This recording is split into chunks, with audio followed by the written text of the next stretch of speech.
Cinema world ವೈಡಿಗೆ reach ಆದಮೇಲೆ Indian ಆಡಿಯನ್ಸಿಗೆ ಏನು ಸಿಗೋಕೊಟ್ಟಿದೆ ಅಂತ ಹೇಳ್ಬಿಟ್ಟು ವಿಡಿಯೋನ ಸ್ಟಾರ್ಟ್ ಮಾಡೋದಕ್ಕೂ ಮೊದಲೇ ಹೇಳ್ಬಿಡ್ತೀನಿ. ಯಶ್ ಬಗ್ಗೆ ಏನು ಆ ರೇಂಜ್ ಬಿಲ್ಡಪ್ ಕೊಡ್ತಾನೆ, ಈ ರೇಂಜಿಗೆ ಬಿಲ್ಡಪ್ ಕೊಡ್ತಾನೆ, ಮೂವಿ ಫ್ಲಾಪು ಹಾಗೆ ಹೀಗೆ ಅಂತ ಹೇಳೋದಕ್ಕೂ ಮೊದಲು ಫುಲ್ ವೀಡಿಯೋನ ನೋಡಿ, ಅದಾದ ಮೇಲೆ ಡಿಸೈಡ್ ಮಾಡಿ ನಾನು ಏನು ಹೇಳೋಕೊಟ್ಟಿದ್ದೀನಿ ಅಂತ.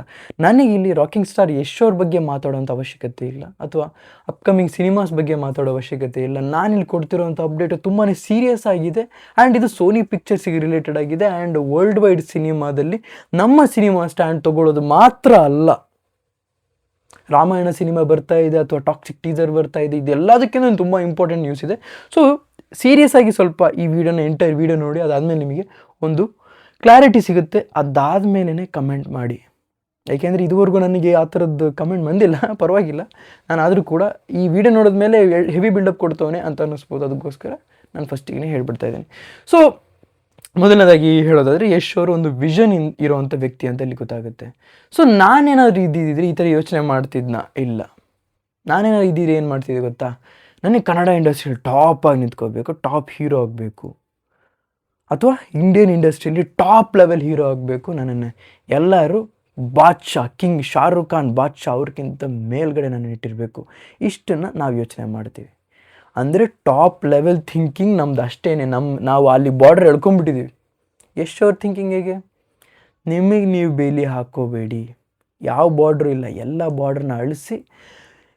ಮೈಕಲ್ ಜಾಕ್ಸನ್ ಅವ್ರು ಹೇಳಿದಾಗೇನೆ music can change the industry, ಅಥವಾ dance can change the industry, film can change the industry ಅಂತ ಬಂದವರೇ ಯಶ್ ಅವರಾಗಿರೋಂಥ ರಾಕಿಂಗ್ ಸ್ಟಾರ್ ಯಶ್. ಏನಂತ ಹೇಳಿದ್ರು ಅಂದರೆ, ಕನ್ನಡ ಸಿನಿಮಾ ಬೇರೆ ಲೆವೆಲ್ಗೆ ಹೋಗುತ್ತೆ. ಆ್ಯಂಡ್ ಇನ್ನೊಂದು ವಿಷಯ, ಪ್ಯಾನ್ ಇಂಡಿಯಾ ಲೆವೆಲ್ಗೆಲ್ಲ ರಿಲೀಸ್ ಆದಮೇಲೆ, ಎಲ್ಲ ಫೇಮಸ್ ಆದಮೇಲೆ, cinema can change the politics. Politics ಎಲ್ಲದರಲ್ಲೂ ಇದೆ, ಆಸ್ಕರ್ ಲೆವೆಲಲ್ಲೂ ಕೂಡ ಪಾಲಿಟಿಕ್ಸ್ ನಡೆಯುತ್ತೆ. ಸೊ ಅದಕ್ಕೋಸ್ಕರ ಹೇಳ್ತಾ ಇದ್ದೀನಿ, hey Gemini, not for you. Politics ಏನು ನಡೆಯುತ್ತೆ ಅದನ್ನೆಲ್ಲ ನಿಲ್ಲಿಸುವಂಥ ತಾಕತ್ತಿರುವಂಥದ್ದು ಈ ಥರ ಒಂದು ಎಂಟರ್ಟೈನ್ಮೆಂಟ್ ಇಂಡಸ್ಟ್ರಿಗಾಗಿರುವಂಥದ್ದು. ಸೊ ಮೈಕಲ್ ಮೂವಿ ನೋಡಿರೋರಿಗೆ ನಾನು ಏನು ಹೇಳೋಕೊಟ್ಟಿದ್ದೀನಿ ಅರ್ಥ ಆಗುತ್ತೆ. ಆ್ಯಂಡ್ ಯಶ್ ಅವ್ರಿಗೆ ಗೊತ್ತಿರೋರ ಬಗ್ಗೆ ಹೇಳೋದಾದರೆ ನಾನು ಅಷ್ಟೊಂದು ಎಕ್ಸ್ಪ್ಲೇನ್ ಮಾಡೋ ಅವಶ್ಯಕತೆಯೂ ಇಲ್ಲ. ಸೊ ಈಗ ನಮ್ಮ ಆಡಿಯನ್ಸಿಗೆ, ಜನರಲ್ ಆಡಿಯನ್ಸ್ ಏನಿದ್ದೀರಲ್ಲ, ನನ್ನ ಸಬ್ಸ್ಕ್ರೈಬರ್ಸ್ ಏನಿದ್ದಾರೆ, ನನ್ನ ಪ್ರಿಯ ವೀಕ್ಷಕರೇನಿದ್ದಾರೆ, ಅವ್ರಿಗೆ ನಾನು ಹೇಳೋಕೊಟ್ಟಿರೋದು ಏನಂತಂದರೆ, ಈ ಸಿನಿಮಾ ರಾಮಾಯಣ ಅಥವಾ ಟಾಕ್ಸಿಕ್ ಹೇಗೆ ಸ್ಟಾರ್ಟ್ ಆಯಿತು ಅಂತ ಕೇಳೋದಾದರೆ, ಟಾಕ್ಸಿಕ್ ಒಂದು ಸಿನಿಮಾ ಸ್ಟಾರ್ಟ್ ಆಯಿತು ಗೀತಾ ಮೋಹನ್ ದಾಸ್ ಅವ್ರ ಜೊತೆ. ಅದಕ್ಕೆ VFX ಟೀಮ್ ಬೇಕಲ್ವ, ಅದಕ್ಕೆ ಡಿ ನ್ಯಾಗ್ ಅಂತ ಬಂದರೆ ನಿತೀಶ್ ತಿವಾರಿ ಅವರು ಬರ್ತಾರೆ.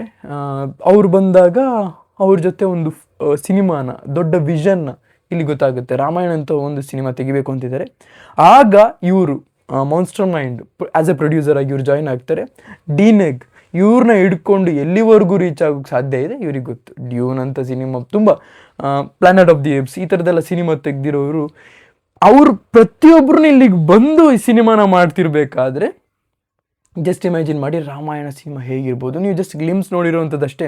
ನನಗೆ ಕೆಲವೊಂದು ಕಡೆ ಟೀಸರಲ್ಲಿ ನನಗೆ ಅನಿಸಿದೆ, ಇಲ್ಲ ಅಂತ ಹೇಳಲ್ಲ, ಓಪನ್ ಆಗಿ ಹೇಳ್ತೀನಿ. ನನಗೆ ಕೆಲವೊಂದು ಕಡೆ ಏನು ಅನಿಸಿದೆ ಅಂದರೆ, ಪ್ಲಾನೆಟ್ ಆಫ್ ದಿ ಏಪ್ಸಲ್ಲಿ ಏನು ಅವರು ಕೊಟ್ಟಿದ್ರಲ್ಲ, ಆ ಒಂದು ಏನಂತಾರೆ ಎಫರ್ಟ್ನ ಹಾಕಿದ್ರಲ್ಲ, ಅದಿಲ್ಲಿ ಕೊಡ್ತಾ ಇಲ್ಲ ಅಂತ. ಇದು ಡಿಪೆಂಡ್ ಆಗುವಂಥದ್ದು ಡೈರೆಕ್ಟರ್ ಮೇಲೆ. ಸೊ ನಾನೇನು ಮಾಡ್ತೀನಿ ಅಂತಂದರೆ, ಯಶ್ ಅವರಿಗೆ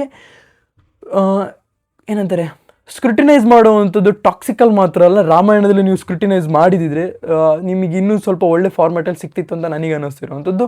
ಬಟ್ ಇನ್ನೂ ಕೂಡ ಟೈಮ್ ಇದೆ. ಟೈಮ್ ಇರೋದ್ರಿಂದ ನಾನು ಹೇಳ್ತಾ ಇದ್ದೀನಿ, ಇದಿನ್ನೂ ಕೂಡ ಇಂಪ್ರೂವ್ಮೆಂಟ್ ಆಗುತ್ತೆ. ನನಗೆ ಗೊತ್ತಿರೋಂಥ ವಿಷಯ, ಇಂಪ್ರೂವೈಸ್ ಮಾಡ್ತಾರೆ ಅಂತ ಗೊತ್ತಿರೋವಂಥ ವಿಷಯ, ಅದಕ್ಕೋಸ್ಕರ ನಾನು ಕಾನ್ಫಿಡೆಂಟಾಗಿ ಮಾತಾಡ್ತಿದ್ದೀನಿ. ಸಿನಿಮಾ ವರ್ಲ್ಡ್ ವೈಡಿಗೆ ರೀಚ್ ಆದಮೇಲೆ ಇಂಡಿಯನ್ ಆಡಿಯನ್ಸಿಗೆ ಏನು ಸಿಗೋಕೊಟ್ಟಿದೆ ಅಂತ ಹೇಳ್ಬಿಟ್ಟು, ಫಾರ್ ಎಕ್ಸಾಂಪಲ್ ಇಂಡಿಯನ್ ಆಡಿಯನ್ಸಿಗೆ ನೋಡೋದಾದರೆ, ರಾಮಾಯಣ ಸಿನಿಮಾ ಗ್ಲೋಬಲ್ ಆಡಿಯನ್ಸಿಗೋಸ್ಕರ ಮಾಡಿರುವಂಥದ್ದು, ನಾಟ್ ಫಾರ್ ಇಂಡಿಯಾ.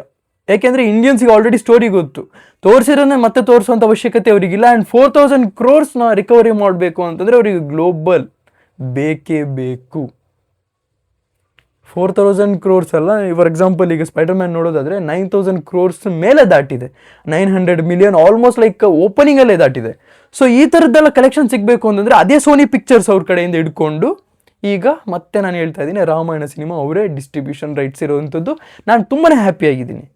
ಇಂಡಿಯಾದಲ್ಲಿ ಧರ್ಮ ಪ್ರೊಡಕ್ಷನ್ ಮಾಡ್ತಿರೋವಂಥದ್ದು ಕರಣ್ ಜೋಹರ್ ಅವ್ರದ್ದು. ಸೊ ನಾನು ಹ್ಯಾಪಿಯಾಗಿರೋದು ಇನ್ನೊಂದು ವಿಷಯ ಏನಂತಂದರೆ, ಇದು ಮಾತ್ರ ಅಲ್ಲ, ಇದು ಗ್ಲೋಬಲ್ ಆಡಿಯನ್ಸಿಗೆ ರೀಚ್ ಆಗುತ್ತೆ ಅನ್ನೋದು ಮಾತ್ರ ಅಲ್ಲ, ಆ ಗ್ಲೋಬಲ್ ಆಡಿಯನ್ಸ್ ಎಲ್ಲ ಆದಮೇಲೆ ಇಂಡಿಯಾದ ಮೇಲೆ ಅವ್ರಿಗೊಂದು ಫೋಕಸ್ ಬಂದು, ಇಂಡಿಯಾದ ಒಂದು ಸಿನಿಮ್ಯಾಟಿಕ್ ಫಾರ್ಮ್ಯಾಟ್ನ ಹಾಲಿವುಡ್ ಅವರು ಇಂಡಿಯಾಗೆ ಬರ್ತಾರೆ. ಅರ್ಥ ಆಯ್ತಾ? ಯಶೋರ್ ಹೇಳಿದ್ದಾರೆ, ನಾವೆಲ್ಲಿಗೂ ಹೋಗಿಲ್ಲ, ನಾವಿರೋ ತವ ಕರೆಸ್ಕೊಂಡಿದ್ದೀವಿ, ಹೋಗಿ ತಲೆ ಕೆಡ್ಸ್ಕೊಬೇಡಿ ಹೋಗಿ ಅಂತ. ಸೊ ಈ ಮಾತಿನ ಅರ್ಥಗಳೆಲ್ಲ ನನಗೆ ಈಗ ಅರ್ಥ ಆಗ್ತಾ ಇದೆ. Not for the Bollywood, not for the Tollywood, not for the anywood. They are talking about ಹಾಲಿವುಡ್ನ ಲೆವೆಲ್ನ ಇಲ್ಲಿಗೆ ಕರೆಸ್ಕೊಂಡು ಮಾಡಿಸ್ತೀವಿ ಅಂತ. ಸೊ ನನಗೆ ಖುಷಿ ಆಗ್ತಿರೋಂಥದ್ದು, ಅಥವಾ ರಾಕಿಂಗ್ ಸ್ಟಾರ್ ಯಶೋರ್ ಈ ಥರ ಹೇಳಿದ್ದಾರೆ, ಅವ್ರು ಸಿನಿಮಾ ಮಾಡಿಸ್ತಿದ್ದಾರೆ ಅಲ್ಲ. ನನಗೆ ಬೇಕಾಗಿರೋ, ನಾನು ಇದು ಡ್ರೀಮ್ ಆಗಿತ್ತು. ಲೈಕ್ ಹಾಲಿವುಡ್ ಲೆವೆಲ್ ಅವರೆಲ್ಲ ನೋಲಾನಲ್ಲಿ ಮೊನ್ನೆ ಇನ್ನು ಮುಂಬೈಗೆಲ್ಲ ಎಂಟ್ರಿ ಕೊಟ್ಟಿದ್ರು, ಐಮ್ಯಾಕ್ಸಿಗೆಲ್ಲ. ಯಾಕೆ? ಅವ್ರಿಗೆ ಗೊತ್ತು ಇಂಡಿಯಾದ ಕೋರ್ ಆಡಿಯನ್ಸ್ ಇದ್ದಾರೆ, ಅವ್ರು ಎಂಜಾಯ್ ಮಾಡಿ ಎಂಟರ್ಟೈನ್ಮೆಂಟ್ನ ತೊಗೊಳ್ಳೋ ರೀತಿನೇ ಬೇರೆ ಅಂತ ಗೊತ್ತು. ಸೊ ಇಂಡಿಯಾದಲ್ಲೇನೆ ಸಿನಿಮಾ ಸ್ಟಾರ್ಟ್ ಮಾಡಿದ್ರೆ ಜಸ್ಟ್ ಇಮ್ಯಾಜಿನ್ ಮಾಡಿ ಹೇಗಿರುತ್ತೆ ಅಂತ.